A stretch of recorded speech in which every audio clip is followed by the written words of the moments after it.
साथियों, electoral bond के कहानी की शुरुआत सन 2017-18 में होती है, जब 2017-18 में उस वक्त के तत्कालीन फिनांस मिनिस्टर यानी वित्त मंत्री अरुण जेटली संसद में बजट भाषण के दौरान इलेक्ट्रोल बॉन्ड की बात सबके सामने पेश करते हैं और कहते हैं कि इलेक्ट्रोल बॉन्ड आ जाने से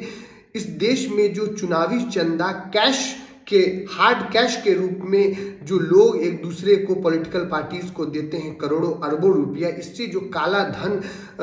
देश में व्याप्त है ये समाप्त हो जाएगा जब इलेक्ट्रोल बॉन्ड आ जाएगा। और वो साथ साथ संसद को और पूरे देश को बताते हैं कि इलेक्ट्रोल बॉन्ड एक ऐसा बॉन्ड होगा जिसमें 2000 रुपए से अधिक चंदा यदि किसी व्यक्ति को किसी पॉलिटिकल पार्टी को देनी है तो वो कैश में नहीं दे सकता है बल्कि इलेक्ट्रोल बॉन्ड के जरिए दे सकता है। तमाम देश के लोगों को ये इलेक्ट्रोल बॉन्ड अच्छा लगा, परंतु जब इलेक्ट्रोल बॉन्ड को लेकर सारी सच सामने आया तो पता चला कि इलेक्ट्रोल बॉन्ड में चंदा देने वाले व्यक्ति का नाम छिपा लिया जाएगा। यानी कि यदि आप किसी पॉलिटिकल पार्टी को 500 करोड़ रुपए चंदा देना चाहते हैं तो आप इलेक्ट्रोल बॉन्ड खरीद लेंगे, उस बॉन्ड को पॉलिटिकल पार्टी को दे देंगे, political party state bank of India जाकर उसको भजा भी लेगी, परंतु आपका नाम शामिल ही नहीं होगा। तो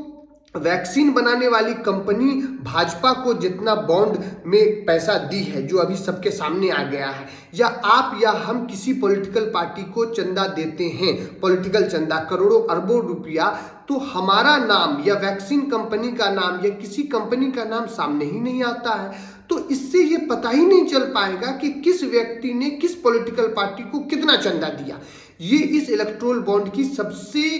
कमजोर कड़ी और सबसे निगेटिव चीज थी। इस चीज को देखते हुए कम्युनिस्ट पार्टी ऑफ इंडिया और इस देश की एक एनजीओ है democratic association for democratic reform, यानी कि लोकतांत्रिक मूल्यों को बचाने वाली और संवैधानिक मूल्यों पर काम करने वाली ये जो एनजीओ है जिसका नाम है एसोसिएशन फॉर डेमोक्रेटिक रिफॉर्म, इन्होंने सुप्रीम कोर्ट में पीआईएल डाल दिया कि ये जो इलेक्ट्रोल बॉन्ड है ये एक फर्जी तरीका है, गलत तरीके से पैसा लेने का, और देने वाले का नाम जब तक सामने नहीं आएगा तब तक पता ही नहीं चलेगा कि किसने दिया। और इसमें एक और कमी है जो मैं आपके सामने रखना चाहता हूं कि मान लीजिए मेरी एक कंपनी है और मैंने किसी को 500 करोड़ रुपया दे दिया किसी पार्टी को, वो पार्टी कल सत्ता में आ जाएगी। जब वो सत्ता में आ जाएगी तो मैं उस पार्टी को कहूंगा कि मैंने तो आपको 500 करोड़ रुपए दिए थे, तो अब मेरी जो कंपनी है इसको आप फायदा पहुंचाइए, इसको टैक्स में छूट दीजिए, इसको जमीन दीजिए और मुझे सरकारी मदद कीजिए। और चूंकि वो पॉलिटिकल पार्टी भी मेरी मदद करेगी क्योंकि मैंने उसको 500 करोड़ रुपए चंदा में दिया था जब वो पॉलिटिकल पार्टी चुनाव लड़ रही थी, परंतु मैंने चंदा दिया है ये बात तो जनता के सामने आई ही नहीं क्योंकि इलेक्ट्रोल बॉन्ड पे देने वाले का नाम ही नहीं होता है। इस समस्या को पूरे देश के सामने लाने का प्रयास किया कम्युनिस्ट पार्टी और उस एनजीओ जिसका नाम मैं ले रहा हूं। इसके बाद सुप्रीम कोर्ट ने सन 2023 में इस मामले को लेकर उस समय के तत्कालीन chief justice of India DY Chandrachud अपने 5 संवैधानिक जजों की पीठ के साथ बैठे और नवंबर 2023 में इसको लेकर फैसला सुरक्षित कर लिया। सुरक्षित करने के बाद 15 फरवरी 2024 को सुप्रीम कोर्ट ने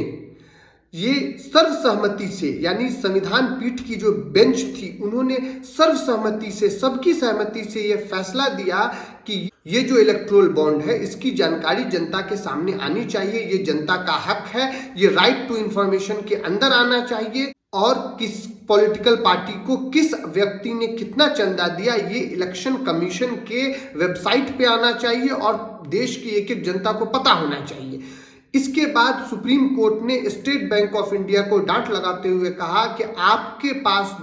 पिछले 2018 से लेकर 2024 तक जितने भी लोगों ने बॉन्ड खरीदा और किसको बेचा, किसको दिया, किसके नाम से खरीदा, ये सारी जानकारी आप तुरंत इलेक्शन कमीशन को दें ताकि देश की जनता को पता चल सके। इसके बाद क्या हुआ? इसके बाद स्टेट बैंक ऑफ इंडिया चली गई सुप्रीम कोर्ट और स्टेट बैंक ऑफ इंडिया की तरफ से वकील ने कहा कि सुप्रीम कोर्ट महाशय आप हमें इस जो जानकारी जो जनता के सामने देने का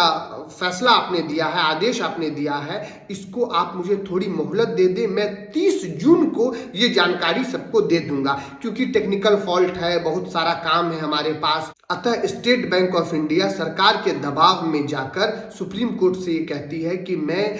सभी इलेक्टोरल बॉन्ड से छिपी सारी जानकारी जनता के सामने पेश करूंगा, परंतु मुझे 30 जून का समय दीजिए। और ये समय वो इसलिए मांग रही थी ताकि इस बीच इस बार का जो 2024 का लोकसभा चुनाव हो वो पूरा हो जाए और ये जानकारी जनता तक चुनाव के बाद पहुंचे, तब तक सारा खेल हो जाए। खेला हो बे, परंतु सुप्रीम कोर्ट ने स्टेट बैंक ऑफ इंडिया के जो वकील थे उनको डांट लगाते हुए और स्टेट बैंक ऑफ इंडिया को डांट लगाते हुए 11 मार्च 2024 को कहा कि एक दिन के अंदर यानी 12 मार्च 2024 को आप हर हाल में सारी जानकारियां इलेक्शन कमीशन को दीजिए और जनता को पता चले। और जनता को पता चल चुका है, ये पता चल चुका है कि लगातार ये जो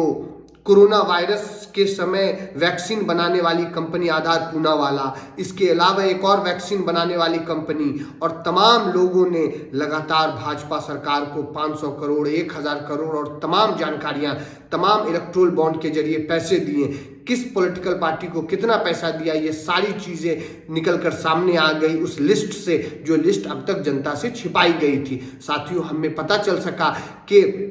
कुल 8633 बॉन्ड भाजपा के नाम से खरीदे गए। हमें पता चल सका कि कुल दूसरे नंबर पे TMC 3305 bond TMC Trinamool Congress के नाम से खरीदे गए और हमें पता चल सका कि तीसरे नंबर पे Congress party 3146 bond Congress party के नाम से। आप डिफरेंस देख सकते हैं कि किस प्रकार से भी भाजपा यानी बीजेपी को 8000 से अधिक बॉन्ड मिले और दूसरे नंबर पे टीएमसी को सीधे 3300 और फिर तीसरे नंबर पे कांग्रेस आती है। तो किस प्रकार से इस पूरे कोरोना काल में और इस पूरे मोदी काल 2.0 यानी 2019 से 2024 के बीच जो लगातार करोड़ों अरबों रुपए का लोगों ने इलेक्टोरल बॉन्ड खरीद कर भाजपा सरकार को दिया, क्यों दिया, क्यों, ये बताने की जरूरत है क्या हमारे देश की जनता को कि एक उद्योगपति, एक अरबपति व्यक्ति, एक व्यापारी व्यक्ति सरकार को बॉन्ड के जरिए छिप छिपा के अरबों करोड़ों क्यों देता है? क्योंकि सरकार बदले में उसको फायदा दे, मुफ्त की जमीन दे, उसको टैक्स रिबेट करे, उसके जो ऋण है, जो कर्ज है उसको माफ करे, और यही सरकार करती है। इसमें जनता पिसती है। इसीलिए सुप्रीम कोर्ट का ये ऐतिहासिक निर्णय, जिसमें उन्होंने स्टेट बैंक ऑफ इंडिया को डांट लगाते हुए कहा कि इस लोकसभा चुनाव से पहले आप इलेक्टोरल बॉन्ड को सामने कीजिए, जनता को बताइए कि किस व्यक्ति, किस उद्योगपति ने किस पॉलिटिकल पार्टी को कितना इलेक्टोरल बॉन्ड दिया। साथियों, हमें धन्यवाद देना चाहिए उस एनजीओ का जिसका नाम है एसोसिएशन फॉर डेमोक्रेटिक रिफॉर्म और कम्युनिस्ट पार्टी ऑफ इंडिया को, और उन तमाम लोगों का जो देश में लोकतांत्रिक मूल्यों को जिंदा रखने के लिए, देश में संवैधानिक मूल्यों को जिंदा रखने के लिए लगातार काम कर रहे हैं, लगातार मेहनत कर रहे हैं, और जो जनता को जानकारी मिलनी चाहिए, जो जनता तक जानकारी पहुंचनी चाहिए, उसको लेकर वो मेहनत कर रहे हैं, संघर्ष कर रहे हैं। और सुप्रीम कोर्ट का भी धन्यवाद देना चाहिए कि चीफ जस्टिस डीवाई चंद्रचूड़ और उनकी बेंच ने ऐतिहासिक फैसला लेते हुए इस इलेक्टोरल बॉन्ड की जानकारी जनता के समक्ष की, वरना हमें पता ही नहीं चल पाता कि किस वायरस कंपनी और किस गेमिंग कंपनी ने भाजपा को कितना पैसा दिया, कांग्रेस को कितना पैसा दिया और टीएमसी को कितना पैसा दिया और तमाम राजनीतिक दलों को कितना पैसा दिया। इस बात की जानकारी होने के बाद अब यदि कोई सरकार आती है और किसी व्यापारी को मदद करती है तो हमें पता चल जाएगा। हम देख सकते हैं कि सरकार एक्स व्यापारी को मदद कर रही है। क्या एक्स व्यापारी ने सरकार को चंदा दिया था इलेक्टोरल बॉन्ड के जरिए? तो हमें समझना होगा कि किस तरीके से भाजपा के शासनकाल में इलेक्टोरल बॉन्ड आता है और भाजपा ये कहती है कि इस इलेक्टोरल बॉन्ड से काला धन रुक जाएगा, परंतु इलेक्टोरल बॉन्ड में इलेक्टोरल बॉन्ड के अंतर्गत पैसा देने वाले का नाम ही शामिल नहीं होता। क्या ये साजिश नहीं था? क्या ये एक मंशा नहीं थी कि किस प्रकार करोड़ों अरबों रुपया ले लिया जाए विभिन्न व्यापारियों से और जनता को इसका पता ही नहीं चले? स्वाभाविक है साथियों कि आप किसी से मदद लेंगे, किसी से करोड़ों रुपया लेंगे तो एक हाथ से लेना और एक हाथ से देना, यानी जब आप किसी से मदद लेंगे तो सत्ता में आने के बाद उसकी मदद करेंगे। यही पॉलिसी 2017-18 में भाजपा सरकार लाई थी, जिसे पूरी तरीके से सुप्रीम कोर्ट ऑफ इंडिया ने निरस्त कर दिया, बर्बाद कर दिया और एक संवैधानिक फैसला, एक ऐतिहासिक फैसला जनता के हित में हुआ। साथियों, इलेक्टोरल बॉन्ड की इस पूरी कहानी को समझने पर आपको कैसा लगा कमेंट करें, हमें बताएं और सूझबूझ नामक इस यूट्यूब वीडियो चैनल से जुड़े रहें। हम हर मुद्दों पर एक नया नजरिया आपके सामने रखते हैं और ये अपेक्षा करते हैं कि आप हर मामले को सिर्फ व्हाट्सएप यूनिवर्सिटी की तरह न देखें, बल्कि हर मामले पर अपना सूझबूझ इस्तेमाल करें, अपना अक्ल इस्तेमाल करें और विभिन्न मसलों को अलग अलग नज़रिए से देखें, उसको अलग अलग पर्सपेक्टिव से समझने की ज़रूरत है। और सिर्फ व्हाट्सएप यूनिवर्सिटी या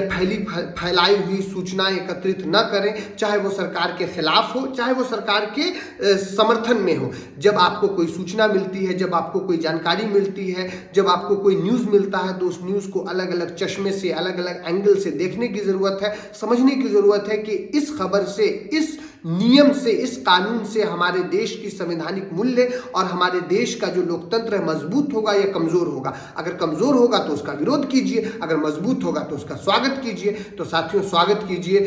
हर उस नियम का जो हमारे देश को मजबूत बनाता है और विरोध कीजिए हर उस नियम का जो हमारे देश को कमजोर बनाता है। क्योंकि जनता से देश है, जनता ही नहीं होगी तो देश कैसे बचेगा। तो जनता मजबूत हो और हर वो नियम आए जो जनता के समर्थन में हो, ना कि सरकार के समर्थन में हो। क्योंकि जनता ही है तो सरकार है, जनता ही है तो देश है। इसी के साथ आज का ये वीडियो समाप्त करते हैं। आप जुड़े रहिए सूझबूझ नामक इस यूट्यूब चैनल से। तब तक के लिए धन्यवाद। जय भारत, जय हिंद साथियों।